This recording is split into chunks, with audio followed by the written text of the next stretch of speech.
It started with a scream. Not loud, but bone-deep. A sound that crawled through the hallway of Rosewood Pines at 2:47 a.m., freezing the blood of the overnight nurse on duty. But by the time she reached room 108, Helen Carter was sitting straight up in bed, eyes wild, voice shaking. He was here again. I could feel him breathing. The nurse, already tired and stretched thin, gave her the same answer she always did. Helen, there's no one in your room. You just had a bad dream again, sweetie. Helen Carter wasn't dreaming. She knew what she felt. And it wasn't the creaking of an old building or the gust of a vent.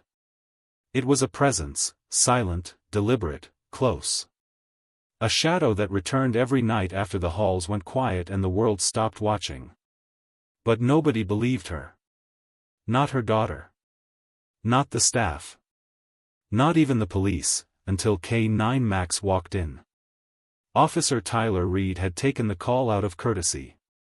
Rosewood Pines was just outside his usual patrol zone in Millfield, Pennsylvania, a small town where most folks still left their doors unlocked. It wasn't a real emergency. Not on paper. Just an elderly patient experiencing night terrors. Nothing unusual, except it was the 5th time this month. He showed up late afternoon, not expecting much. He'd brought Max along just to let the dog stretch his legs. Max, however, had other ideas.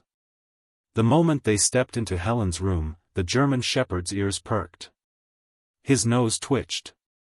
He scanned the space, paced near the bed, then froze, his head tilting slightly toward the far corner of the room. Tyler followed his gaze. Nothing but a wall vent. Is something wrong with him? The nurse asked, nervously eyeing the dog. Not unless your air conditioning smells suspicious, Tyler replied, crouching beside the vent.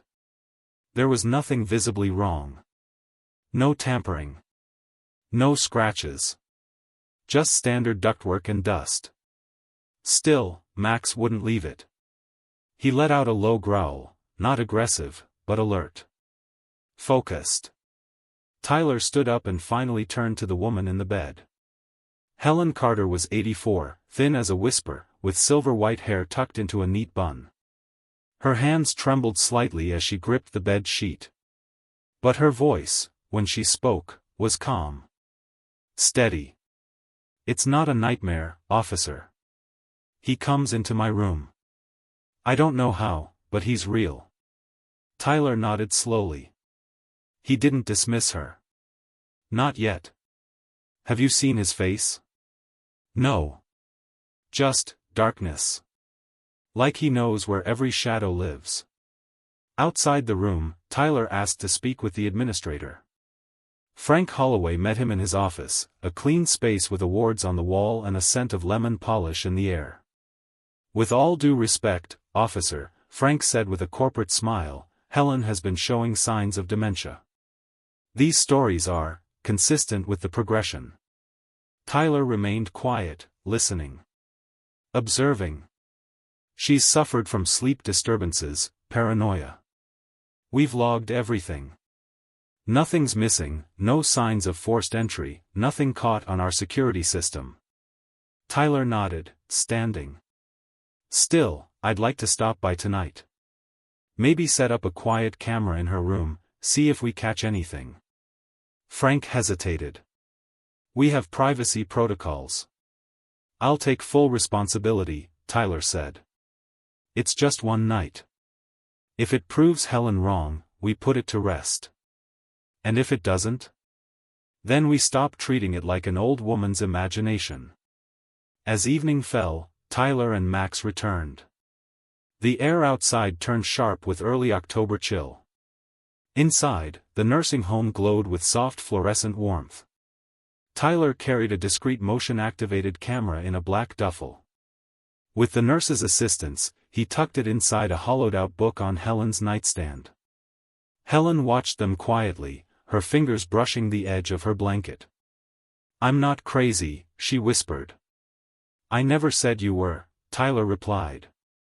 Max curled up at her feet like a soldier on duty. By midnight, Tyler sat in his cruiser outside the facility, monitoring the camera feed. Nothing. Just the slow tick of time and the rise and fall of Helen's breathing. Then Max's ears twitched. The dog sat up in the passenger seat, nose pressed to the glass, staring into the darkness beyond the retirement home's back garden. "What is it, boy?" Tyler asked. Max gave a low growl. Tyler's phone buzzed, motion alert triggered. He stared at the screen. A figure. Brief. Barely a blur. But there. Near the vent. Just before the camera went dead. The image on the screen flickered for just a moment. A tall, shadowy figure, impossibly quick, crossed the frame near the foot of Helen Carter's bed. Then static. The feed cut out. Officer Tyler Reed sat frozen in the front seat of his cruiser, gripping the phone like it might bite him. Max let out another low growl from the passenger side. His hackles were up now, and he pressed against the car door, nose aimed straight at the nursing home's backside, where the maintenance wing met the rear garden. Tyler reached for the door. "Let's go, boy." They moved quickly but quietly. Tyler didn't want to startle anyone, not the night nurse doing rounds, not the handful of restless residents wandering the halls, and especially not whoever, or whatever, had just visited room 108. They circled around back. Max pulled slightly at the lead, nostrils flaring, as if something electric filled the air. Near the HVAC access panel, right below Helen's window, Max stopped. He sniffed along the base of the exterior wall. Then suddenly, his nose jammed into a pile of mulch at the corner of the building. He scratched once, twice, and unearthed a dirty latex glove, creased, crumpled, and dusted with grime. Tyler picked it up with the tip of his pen and bagged it. "Nice find," he murmured. Max didn't move. He kept staring at the vent above. Back inside, Tyler asked the overnight nurse to walk him to the facility's security office. "Something happen?" she asked, half asleep and worried. "Just routine," Tyler lied. "Need to review footage around room 108 from tonight." The feed was already corrupted. The hallway camera covering Helen's door had glitched around the same moment the one in her room had gone static. A short power flicker? Maybe. But that wouldn't explain the motion trigger. Or the glove. Tyler downloaded the backup data and left the techs a note to escalate the issue by morning. Helen, meanwhile, was awake and alert. She sat upright when Tyler peeked in, her face pale but eyes sharp. "You saw him, didn't you?" she asked. He didn't answer. "You felt it too?" "The cold." Tyler gave her a nod. "We'll be keeping an extra eye on your room, ma'am." She leaned in and whispered, "It's not just me. I think he visits others too. But they don't remember, or they're too scared to say." Back at the station, Tyler ran the glove through preliminary analysis. No prints, too smudged. A faint reddish-brown smear on the thumb was flagged for lab testing. He also filed for a background check on all nursing home employees. He marked the request as high priority. It was 6:30 a.m. by the time he returned home. Max curled up in his bed, tired but still oddly restless. Tyler, meanwhile, lay awake thinking about Helen's words. He visits others too. How could someone breach a locked nursing home room, leave no trace, yet terrify a woman without laying a hand on her? The answer would come from Max. 2 days later, Tyler returned to Rosewood Pines with Max. This time, he requested to do a routine walkthrough of the entire facility. Frank Holloway, the administrator, was polite but clearly tense. "We run a clean house, officer," he said, hands clasped too tightly. "Our residents are old, yes, and some are forgetful, but we take security seriously." "Good," Tyler replied. "Max just needs a sniff around. If nothing turns up, I'm gone in 20. He started near Helen's room. Max sniffed at the bedding again, then moved to the corner near the vent. This time, Tyler popped the front grate open. Inside was nothing out of the ordinary: dust, a candy wrapper, and a faint trace of old heating coils. But Max kept sniffing at the edge. His ears perked. Then, to Tyler's surprise, Max turned, exited the room, and led him down the hall. Room by room, Max traced something invisible. He paused at two more vents, room 110 and room 117. Both rooms belonged to women in their late 70s. Tyler made a note and kept moving. At the end of the hallway, Max stopped dead outside a locked utility closet. "Frank," Tyler called. "Who has access to this?" Frank arrived with a key ring. "That's just janitorial. Old maintenance room. Storage mostly. Only day shift uses it." Inside, Tyler found exactly what he expected: mops, a shelf of industrial cleaner, and an access hatch in the ceiling barely big enough to crawl through. "Mind if I take a look up there?" Frank hesitated. I guess." Tyler climbed up with a flashlight. Max waited below, whining softly. The crawl space was tight, thick with dust, but it stretched the length of the hallway. A person, slim, maybe, could shimmy through. The shaft ran above at least 8 rooms. Helen's was the third. Tyler found boot scuff marks along the beam, and near the center, a broken hair clip. He bagged it. Helen watched from her recliner when Tyler returned. "I told you," she said softly. "There are walls inside walls." Tyler knelt down beside her. "Helen, did you ever get a good look at him?" She shook her head. "Not his face. But his smell. Like engine oil. Metal. Like he crawled out of a machine." Tyler blinked. That aligned with Max's interest in the utility vents. Industrial cleaner. Oil. Something clicked. That night, Tyler reviewed employee records.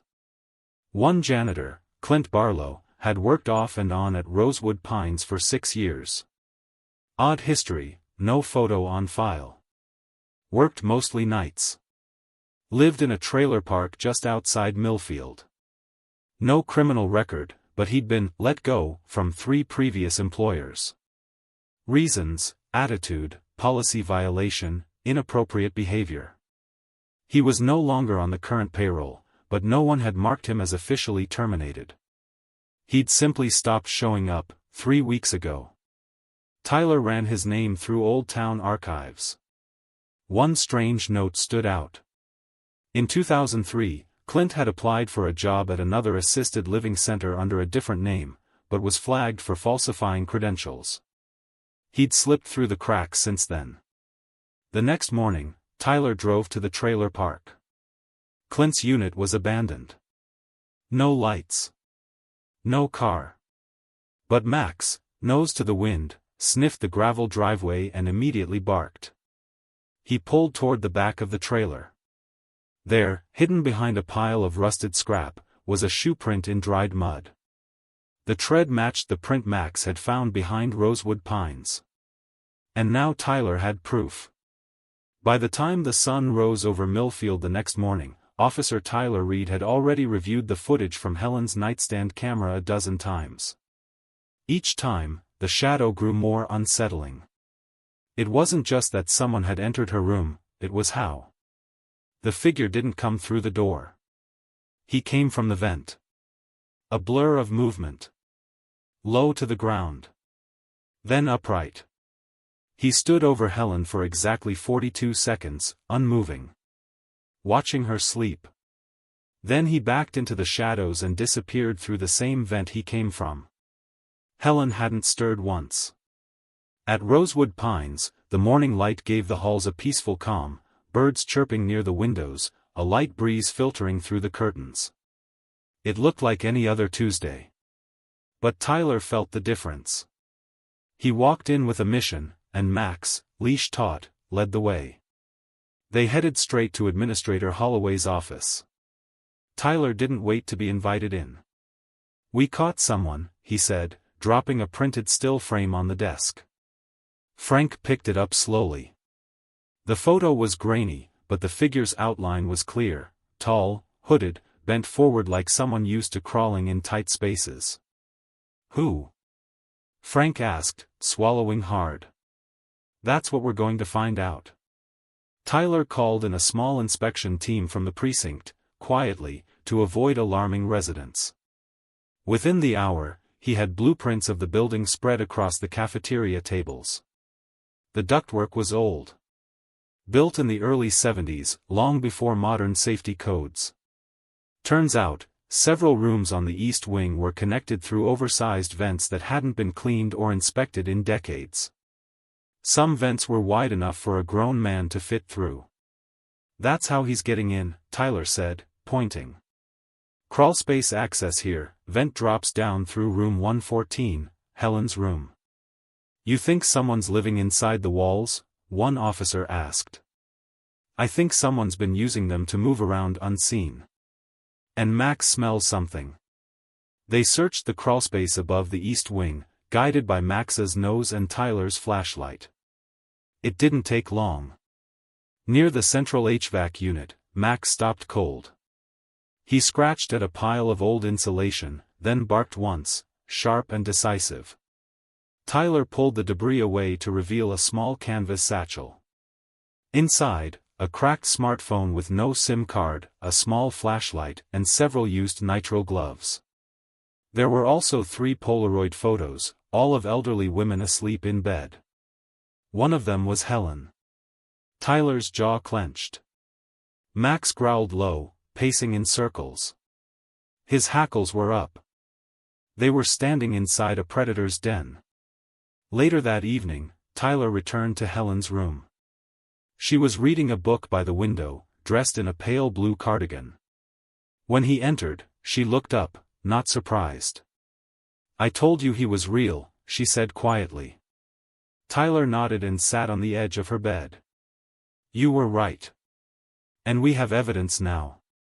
Photos, a glove, a flashlight. We're working on fingerprints." Helen closed her book. "He doesn't take anything. He doesn't hurt me. He just stands there. Why do you think that is?" She looked out the window, thoughtful. "Because he wants to be close. Not for company. For control."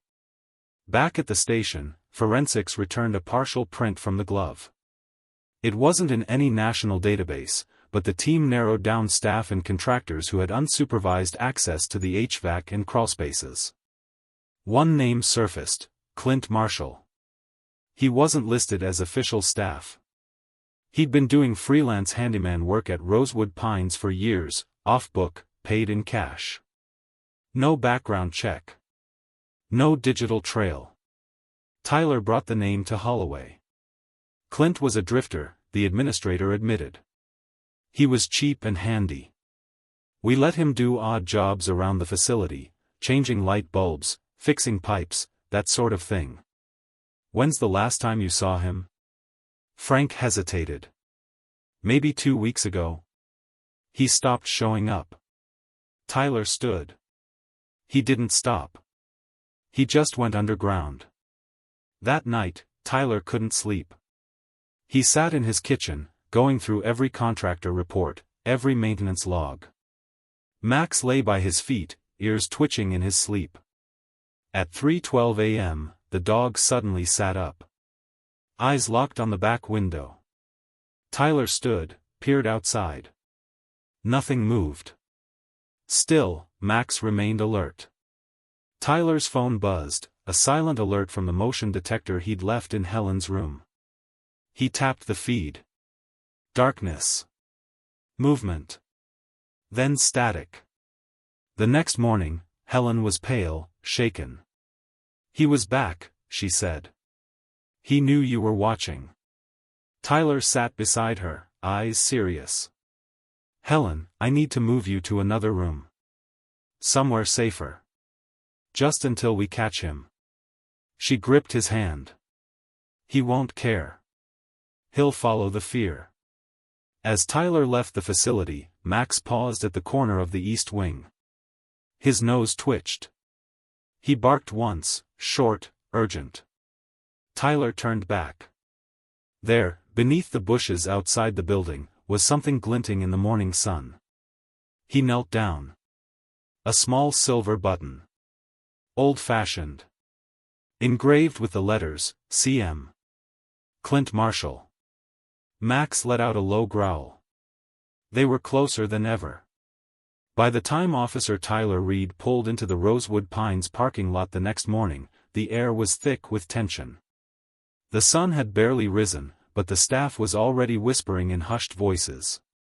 Something had shifted overnight, and not in a good way. Tyler didn't need anyone to tell him. Max had already sensed it.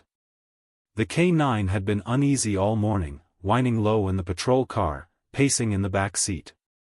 When Tyler opened the door, Max jumped out and went straight to the front entrance like he already knew the way. Inside, Nurse Dana Whitaker met him in the hallway, her face pale. "Can we talk in private?" she asked, avoiding eye contact. Tyler followed her into the staff break room. The scent of burnt coffee clung to the air. Dana closed the door behind her and leaned against the counter. "You were right," she said quietly. "There was something in Helen's room last night." Tyler's jaw tightened. Something? Or someone? Dana hesitated. The camera caught it. But only for a second before it cut out. "I didn't see a face. Just movement. A shadow. It slipped in and out like it had done it 100 times." Tyler's voice was steady. "Was the footage deleted?" "No, but it's corrupted. It just stops cold. I swear I didn't touch it." Max let out a sharp bark from the hallway, causing Dana to flinch. Tyler stepped past her and followed the dog. Max was already halfway down the corridor, sniffing low, moving with purpose. He stopped in front of utility closet 2B, nose pressed against the bottom. Tyler opened the door. A mop bucket. Bleach. Rags. Old uniforms. Nothing unusual, until Max pushed forward, pawing at the corner baseboard.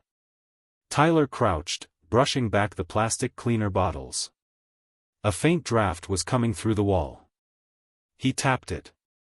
Hollow. He stood and glanced back at Dana. "Who has keys to this closet?" "Every maintenance worker." "Ann." "Clint." "Clint?" "Our on-call handyman. He's been here forever." "But," she hesitated. "He left 2 weeks ago. Quit out of nowhere. Said he was moving out west." Tyler frowned. "Did anyone run a background check?" Dana shook her head. "He wasn't officially on payroll. He worked through a contract. I don't even think HR has his full file." That's when it hit Tyler, this wasn't just negligence. This was a security failure waiting to be exploited. Tyler contacted dispatch and requested any known aliases tied to the name Clint from the facility's internal log. Meanwhile, Max kept leading him back toward Helen's hallway. They stopped in front of room 110, the old storage room across from Helen's. The door was locked, but Max growled and scratched. Tyler radioed for the master key. Inside, the room was dimly lit and full of clutter, broken walkers, dusty Christmas decorations, a cracked TV. But Max ignored it all. Instead, he padded silently to the wall vent, sat down, and barked once. Tyler stepped forward, flashlight aimed. The vent cover was loose. He unscrewed it carefully and shined his light inside. What he saw chilled him. A rope ladder. Leading down into the maintenance crawlspace beneath the floorboards.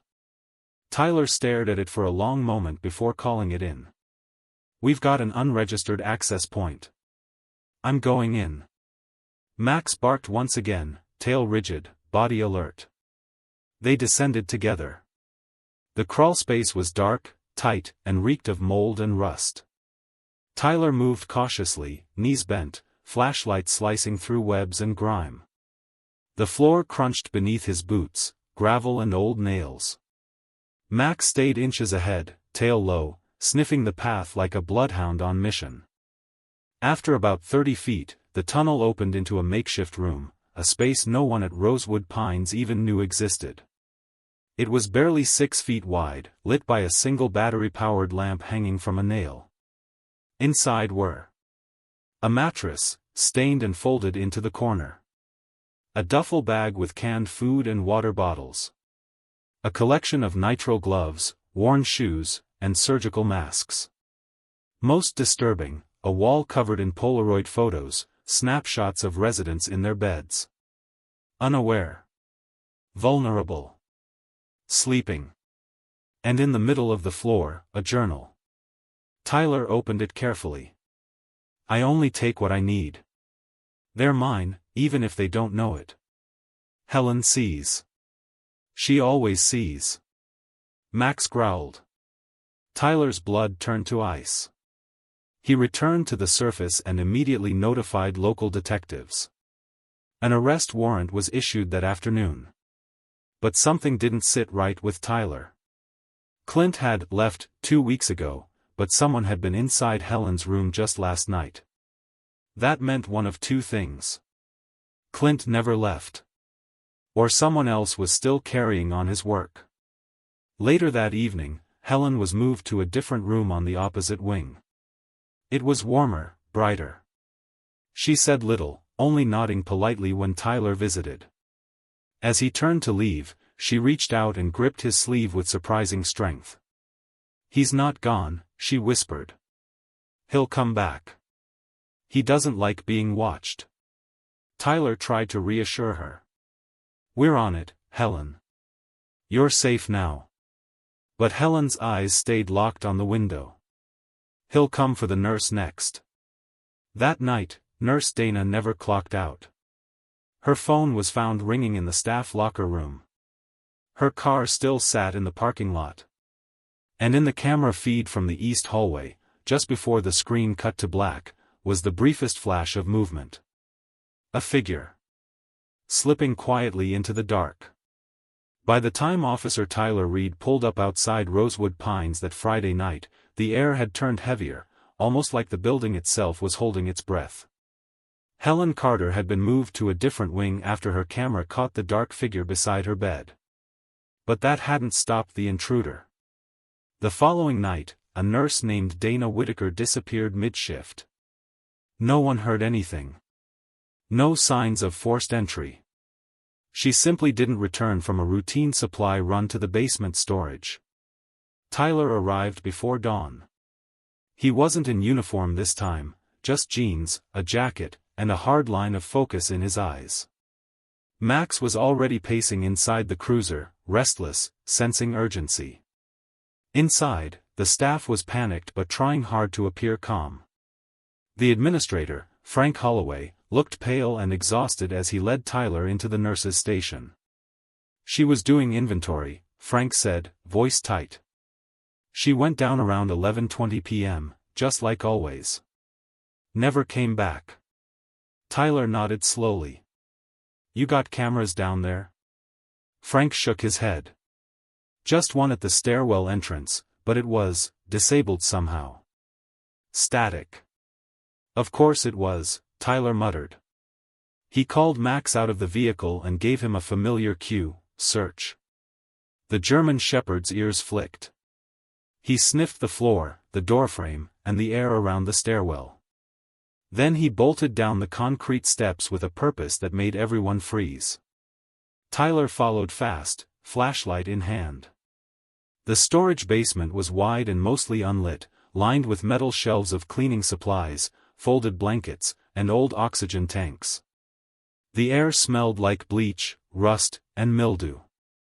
Max halted near a stack of broken hospital beds and barked once, loud, sharp, and commanding. Tyler rushed over. Behind the frame of an old gurney, a janitor's closet door stood slightly ajar. Max clawed at it. Tyler pulled it open. There, tied to a rusted chair, gagged and shivering, was Nurse Dana. Her eyes were wild with terror, but alive. Tyler dropped to one knee, cutting the cords with his pocket knife. She winced as he pulled the gag away, coughing and trembling. "He's still here," she whispered. "He didn't leave." "Who?" "Clint." Back upstairs, Dana was checked by paramedics, while Tyler ran a name search on the nursing home's records. There was no Clint listed among the employees. Not in payroll, not in HR, not even among temporary contractors. But Dana insisted. "He's the handyman. Always wore the same green coveralls.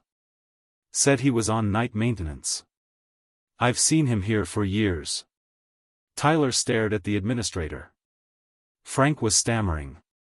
That can't be. We haven't had overnight maintenance in 5 years. Budget cuts. Maybe she's confused." Tyler cut him off. "She's not confused. She just spent 2 hours tied up in your basement." Frank went silent. Max led Tyler back downstairs later that morning, this time through the mechanical access hallway behind the furnace room. It was narrow and unfinished, bare concrete, dim bulbs overhead. Max froze at a section of wall near the boiler. Then he barked and began clawing at the lower paneling. Tyler knelt. Something had been recently moved, dust patterns were disrupted, and a metal latch was barely visible beneath a thin coat of paint. With effort, he pulled the wall panel aside. A hidden room. Roughly the size of a walk-in closet, it had no windows, no ventilation, just a mattress on the floor, a pile of clothes, an old radio, and something far worse. A shoebox filled with photos. Photos of residents. Dozens of them, most taken through vents, gaps in closet doors, or tiny drilled peepholes. All labeled with names. Some with dates. Some with notes. One entire stack was just Helen Carter. There were also keys, gloves, a bottle of sedative, and a second pair of shoes matching the boot print Tyler had found weeks earlier. On the back wall, scribbled in marker, was a single message.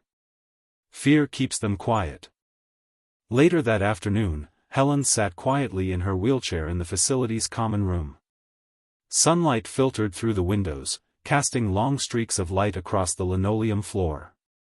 Tyler approached slowly, Max at his side. She didn't turn at first.